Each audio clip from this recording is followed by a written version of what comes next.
حسن بن صباح کا پورا نام حسن بن علی بن محمد بن جعفر بن حسین بن الصباح الحمیری تھا۔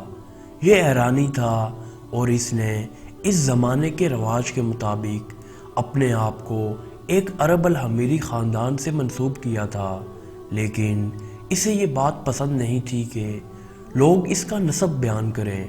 وہ اپنے مریدوں سے کہا کرتا تھا، مجھے اپنے امام کا مخلص غلام کہلایا جانا زیادہ پسند ہے۔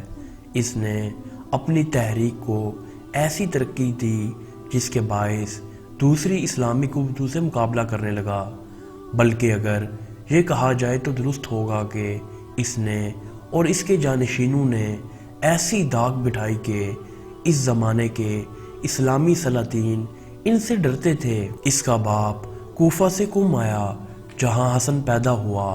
7 سال کی عمر میں ہی اسے تحصیل علم کا شوق تھا۔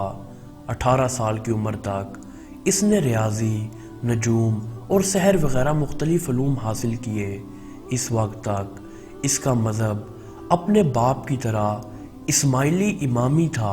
حسن بن صباح کی ملاقاتیں فاطمی دائیوں میں پہلے ناصر خسرو، حجت خراسان اور پھر امیر حضاب سے ہوئیں۔ اس نے ان کے اثرات قبول کیے۔ امیر حضاب سے اس کے کئی مذہبی مباحثے ہوئے۔ اس کو اسماعیلی دعوت کی صحت کا پورا یقین ہوا۔ وہ اسماعیلی مذہب کی طرف زیادہ مائل ہو گیا اور 2 اسماعیلی دائیوں ابو نجم سراج اور مومن سے ملا۔ یہ دائی ایک بڑے رہبر شیخ احمد بن عبد المالک بن عطاش مالک حلقہ اصفہان کے حکم سے فارس میں اسماعیلی دعوت کی تبلیغ کرتے تھے۔ ان میں سے مومن نے دیکھا کہ حسن بن صباح بڑا ہوشیار اور زبردست شخصیت والا ہے، تو اس نے پس و پیش کرتے ہوئے مستنصر کی بیعت لی۔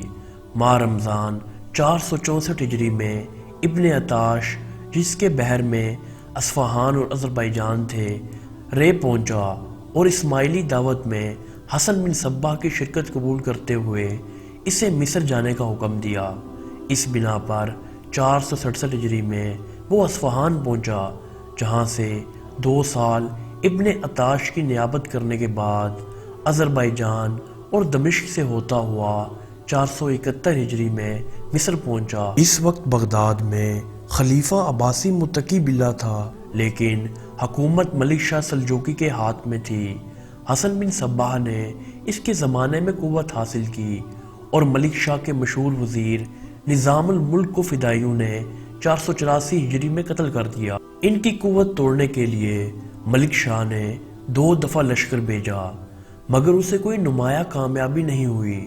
485 ہجری میں ملک شاہ کے انتقال کے بعد اس کے خاندان کے باہمی جھگڑوں سے فدائیوں کا زور بڑھ گیا۔ اس کی بیوی جلالیہ کی رائے سے خلیفہ نے اس کے چھوٹے بیٹے محمود کو سلطنت دے کر ناصر الدنیا والدین کے لقب سے سرفراز کیا، لیکن اس کے بڑے بیٹے برقیہ رخ نے حکومت چھین لی اور رکن الدین کا لقب اختیار کیا۔ محمود اور اس کی ماں نے اصفہان میں پناہ لی۔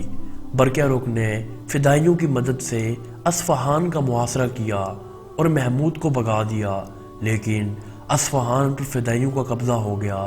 فدائیوں نے اپنی عادت کے مطابق لوٹ مار شروع کر دی۔ شہر کے باشندے ان کے مظالم سے تنگ آ گئے۔ آخرکار اصفہانیوں نے فدائیوں سے خوب انتقام لیا اور ان کے کئی سرداروں کو مار ڈالا۔ اس کے بعد حسن بن صباح قزوین پہنچا۔ بحیرہ قزوین کے قریب قلعہ الموت واقع ہے۔ اس مقام کے آس پاس رہنے والوں سے حسن بن صباح نے دوستی کر لی اور ان پر اپنے زہد و تقوی کا اثر ڈالا۔ کہا جاتا ہے یہ ہمیشہ ایک کمبل اوڑھے رہتا تھا اور بہت سادہ زندگی بسر کرتا تھا۔ یہاں کے اکثر لوگ اس کے پیرو ہو گئے تھے۔ اس قلعے کا مالک ایک سادہ لو الوی تھا، ہمیشہ اس کے پاس بیٹھا رہتا تھا اور اس سے برکت حاصل کرتا تھا۔ جب حسن بن صباح اپنا معاملہ مستحکم کر چکا تو الوی کے پاس گیا اور اس سے کہا، تو قلعے سے نکل جا۔ الوی مسکرایا اور اسے دل لگی سمجھا۔ حسن نے اپنے چند پیرووں کو حکم دیا کہ الوی کو قلعے سے نکال باہر کریں۔ انہوں نے اس کے حکم کی تعمیل کی اور کچھ مال دے کر اسے قلعے سے نکال دیا۔ اب قلعے پر حسن بن صباح کا قبضہ ہو گیا۔ قلعۃ الموت کو مستقر بنا کر حسن بن صباح نے اپنی دعوت کی تنظیمیں نو کی اور اس کی تبلیغ شروع کر دی۔ دعوت کا وہی نظام قائم کیا جو مصر میں رائج تھا، صرف چند ارکان مثلا رفیق، لاحق اور فدائی کا اضافہ کیا۔ فدائیوں میں بڑے ان پڑھ جہاں باز نوجوان شریک کیے جاتے تھے، صرف ہتھیار استعمال کرنے کا فن انہیں سکھایا جاتا تھا۔ یہ سپاہی حسن بن صباح کے حکم کی آنکھیں بند کر کے تعمیل کرتے تھے۔ جس کے قتل کا اشارہ ہوتا اس کے پاس بیس بدل کر جاتے اور اس کے مزاج میں رسوخ پیدا کرتے تھے۔ ان خوخوار اعمال ترتیب دینے کے لیے ایک جنت بنائی گئی تھی۔ پہلے وہ حشیش بھنگ کے اثر سے اس طرح بے ہوش کر دیے جاتے تھے کہ ان کے دل میں کسی چیز کا گمان بھی نہ ہوتا تھا۔ بے ہوش ہونے کے بعد خاص ذریعوں سے اور رستوں سے وہ جنت میں پہنچائے جاتے، جہاں پہنچتے ہی وہ ہوش رہا اور دلستان حوروں کی آغوش میں آنکھ کھولتے اور اپنے آپ کو ایک ایسے عالم میں پاتے جہاں کی خوشیاں اور مسرتیں ان کے حوصلے اور ان کے اعمال سے بالاتر ہوتی۔ پرفضا وادیوں، روح افزا آبشاروں، جاں بخش باغوں اور فریب نظر مرغزاروں میں سیر کرتے، حوروں کی صحبت ان کی دلستانی کرتے۔ میں ارغونی میں لبریز جام غالباً یہاں شراب طہور کا نام لے کر دیے جاتے ہوں گے، انہیں دنیاوی افکار سے بے پرواہ کر دیتے۔ کچھ عرصے کے بعد وہ حسن بن صباح کے پاس پہنچائے جاتے، جہاں آنکھ کھول کر وہ خود شیخ کے قدموں پر پاتے۔ ان کو پھر جنت میں پہنچنے کی امید دلائی جاتی اور ان لوگوں سے جنت کی چاہت پر یہ ظالمانہ کام لیے جاتے۔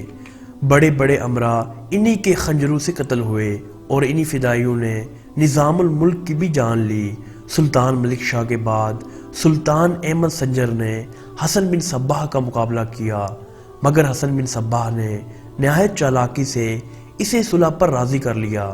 اس کے بعد یہ ایران کے شہروں کے بعد رفتہ رفتہ شام کے بعض مقاموں میں بھی حسن بن صباح کے ماننے والے پھیل گئے۔ حسن بن صباح نے ایک طویل عمر پائی اور الموت میں ہی اس کی موت واقع ہوئی۔